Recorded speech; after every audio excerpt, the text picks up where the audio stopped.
Para sahabat musafir yang terkasih, salam damai Natal untuk kita semua. Jumpa kembali bersama saya, Romo Herman Bataona CMF, dalam Renungan Musafir Minggu Sapaan Firman edisi Minggu 27 Desember 2020, Pesta Keluarga Kudus. Mari kita menyiapkan hati dan batin kita untuk merenungkan firman Tuhan yang menjadi inspirasi bagi kehidupan kita hari ini. Kita awali dengan doa pembuka. Marilah kita berdoa dalam nama Bapa dan Putra dan Roh Kudus.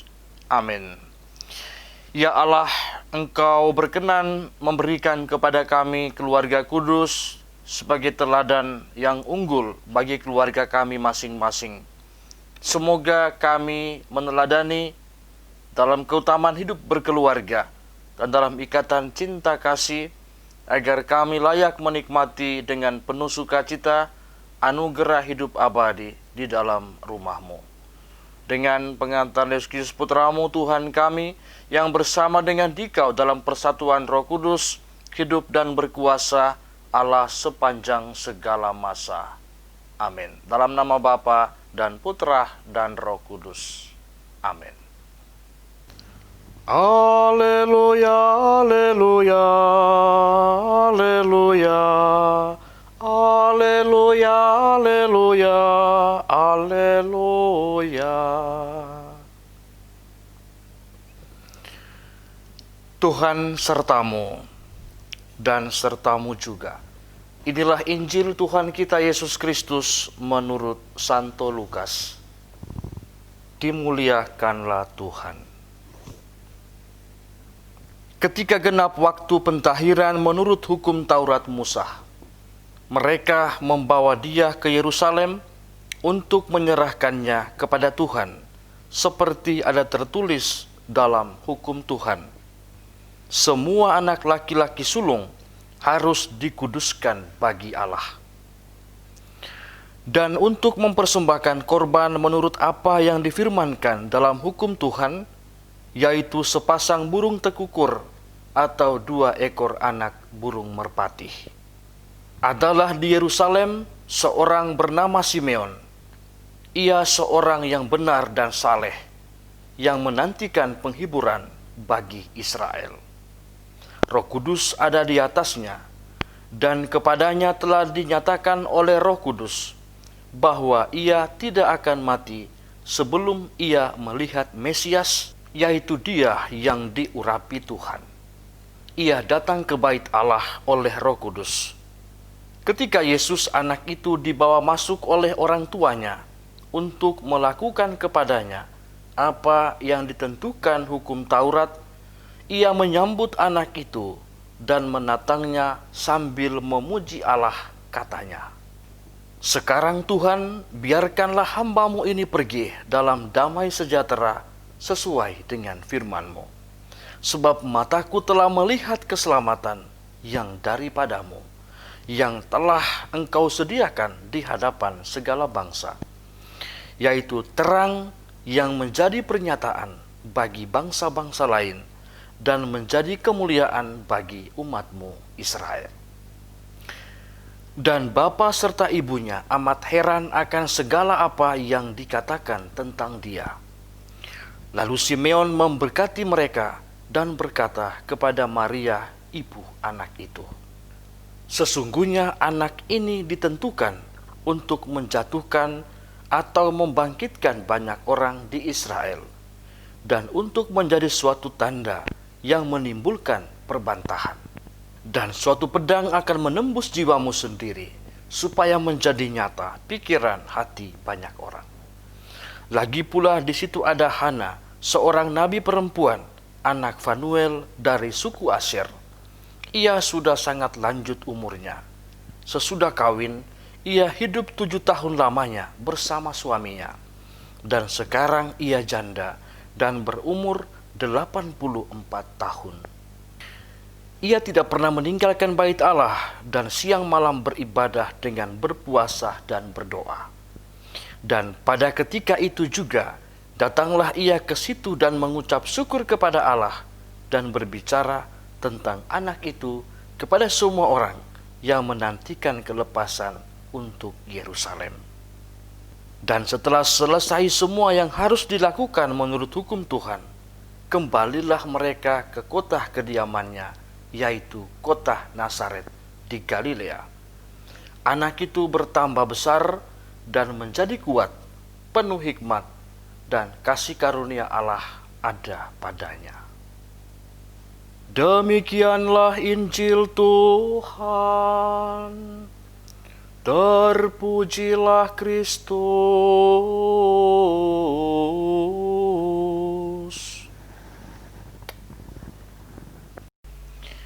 Para sahabat musafir yang terkasih, pada hari Minggu Oktav Natal hari ini, bersama seluruh gereja Katolik sejagat, kita merayakan pesta keluarga kudus Nazaret. Pusat perenungan kita pada hari ini tertuju atau terarah pada sebuah keluarga sederhana, Yesus, Maria, dan Yosef, keluarga kudus Nazaret. Keluarga kudus yang sederhana ini menjadi tanda bahwa Allah begitu mengasihi kita manusia, sehingga Ia rela menjadi manusia dalam diri Yesus Kristus yang lahir dalam sebuah keluarga. Hal penting yang menjadi pokok permenungan kita dalam perayaan ini adalah bahwa Yesus lahir dalam sebuah keluarga manusia. Itu artinya juga bahwa Ia lahir di dalam keluarga kita, di dalam komunitas kita masing-masing. Kisah-kisah masa kecil Yesus kiranya membantu kita untuk menyadari 3 hal atau 3 peristiwa penting dalam hidup Yesus di tengah-tengah keluarga kudus Nazaret. Yang pertama, pada saat Yesus dilahirkan, muncul malaikat yang menyampaikan warta sukacita kepada para gembala Betlehem yang sederhana. Dan para gembala itu pun segera bergegas pergi ke Betlehem untuk melihat apa yang terjadi persis dengan yang disampaikan oleh malaikat kepada mereka. Dan Lukas melukiskan bahwa mereka itu setelah berjumpa dengan sang bayi Yesus bersama dengan ibunya, mereka kembali dengan penuh sukacita dan memuliakan Allah. Nah, perjumpaan kita dengan Yesus di dalam keluarga mestinya membawa suasana sukacita, kegembiraan yang luar biasa di dalam hati kita, di dalam keluarga kita masing-masing. Yang kedua, para Majus dari timur datang ke Betlehem karena mereka melihat bintang. Dan atas tuntunan bintang itu, mereka dibimbing masuk atau tiba di rumah dan berjumpa dengan bayi Yesus bersama dengan Maria ibunya. Dan mereka dengan persembahan masing-masing, emas, kemenyan, dan mur. Lalu kemudian setelah perjumpaan itu, mereka kembali ke daerah asal mereka dengan melewati jalan yang lain yang ditunjuk oleh Tuhan melalui bintang yang sama. Nah, perjumpaan kita dengan Yesus dalam peristiwa Natal di dalam keluarga kita masing-masing hendaknya membantu kita, menuntun kita untuk senantiasa berjalan di dalam jalan yang Tuhan tunjukkan kepada kita.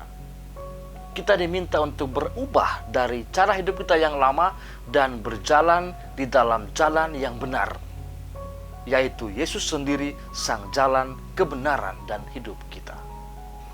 Dan yang ketiga, ketika Yesus berumur 12 tahun, dia menghilang di bait Allah. Dan kita tahu kisahnya bahwa Maria dan Yosef mencari dia sampai 3 hari baru mereka menemukan dia di dalam bait Allah. Dan ia kemudian kembali bersama mereka ke Nazaret dan hidup dalam asuhan mereka. Dan sekali lagi Lukas melukiskan bahwa Yesus tinggal bersama mereka. Dia semakin besar, semakin bertambah hikmatnya dan besarnya, dan makin dikasihi oleh Allah dan manusia.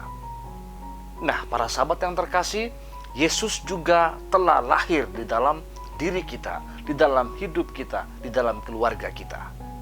Maka ia harus semakin bertambah besar dan semakin bertambah hikmatnya di dalam diri kita, di dalam hidup dan perjuangan kita, di dalam keluarga kita masing-masing.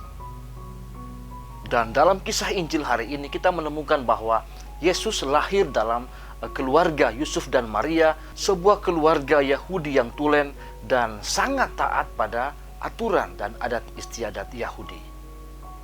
Oleh karena itu, mereka mempersembahkan bayi Yesus di dalam bait Allah seturut adat dan kebiasaan Yahudi.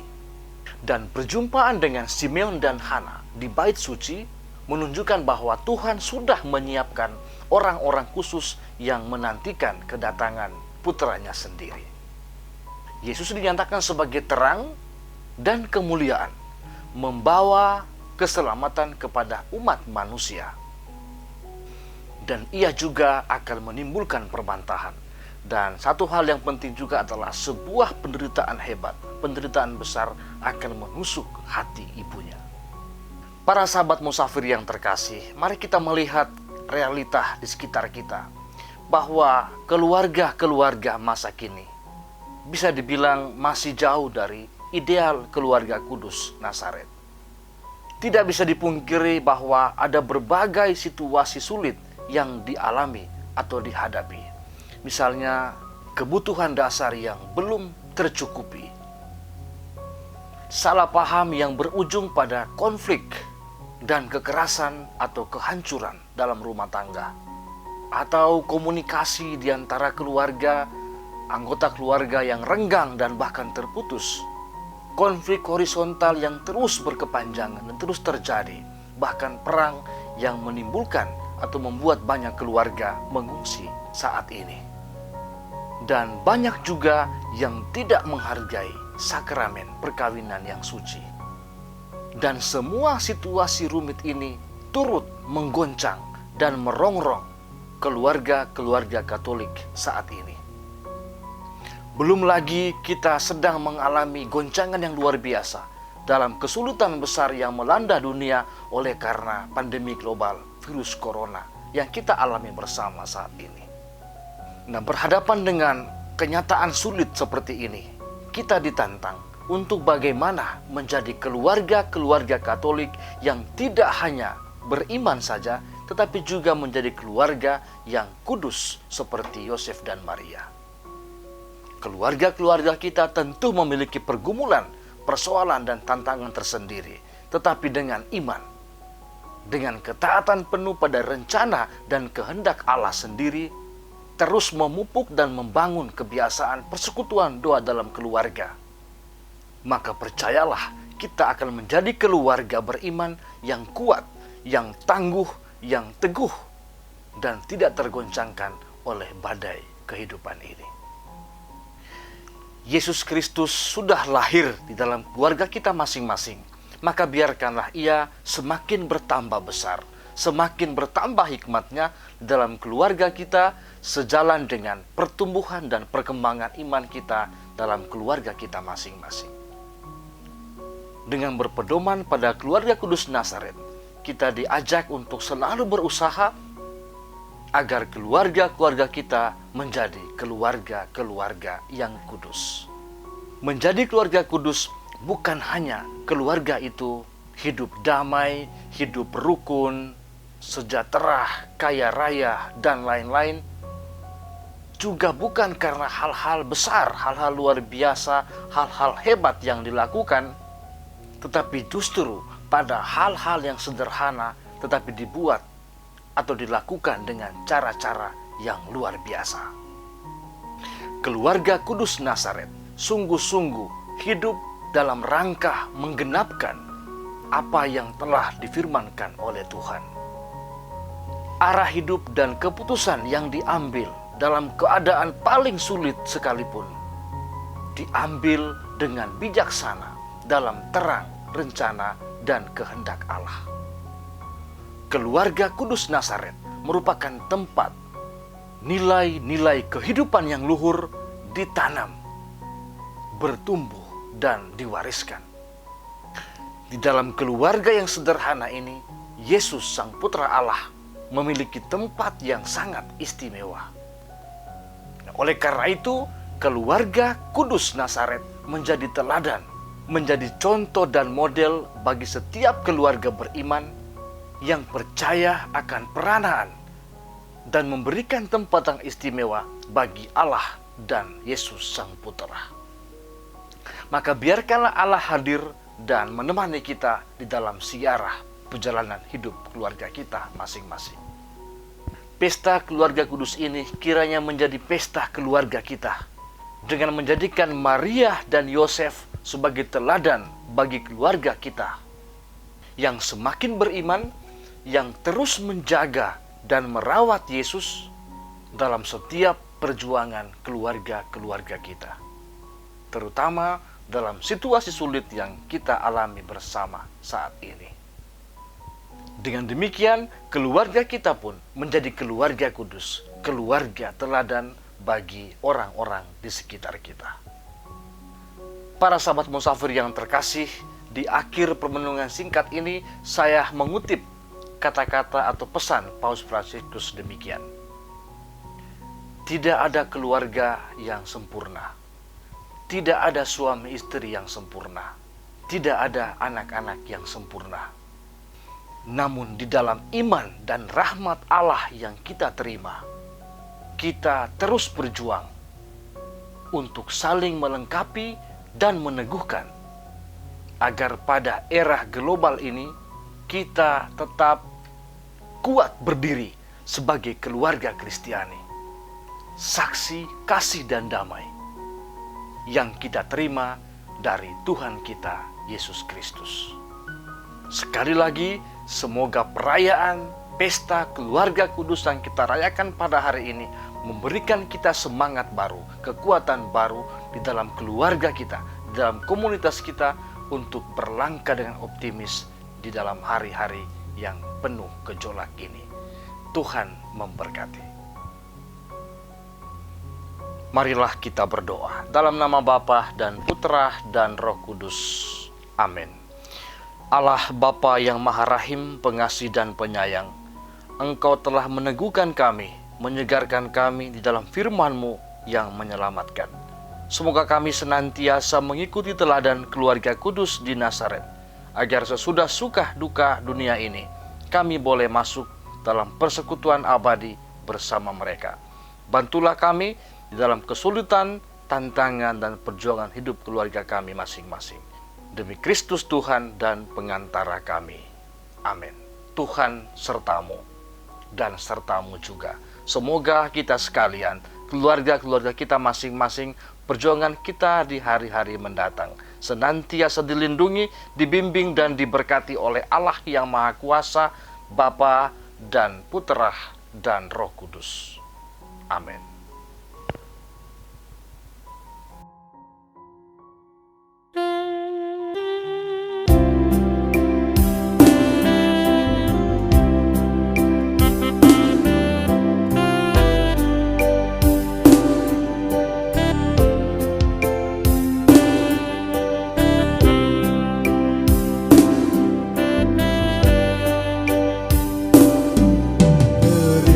Saat Natal bersama di kampung halamanku,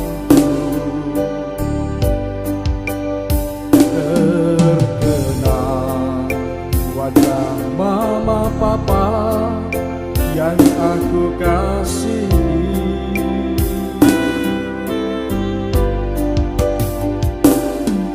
Bertahun sudah kita tak jumpa, hati ini sangat rindu. Tuhan, sertailah mereka.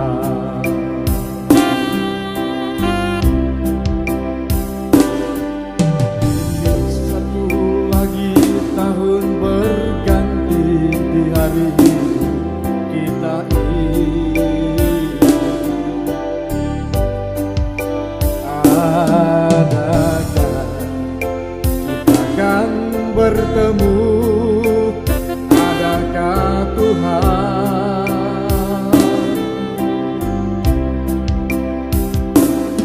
selangkah saja mau menghampiri pada hidup kita ini?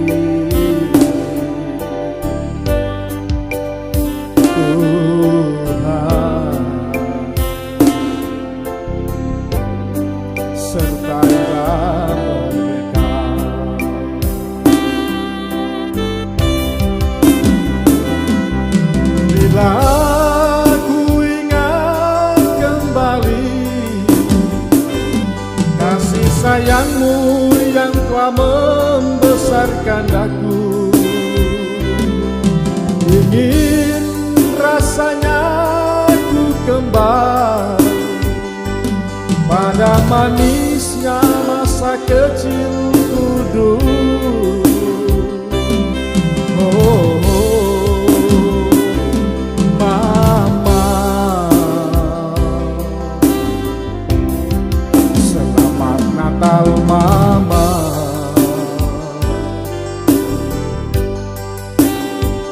Papa,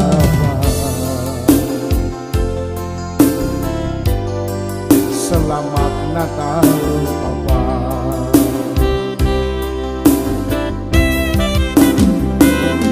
Mama, selamat tahun baru.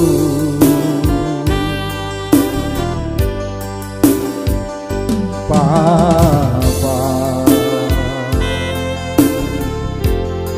selamat tahun baru.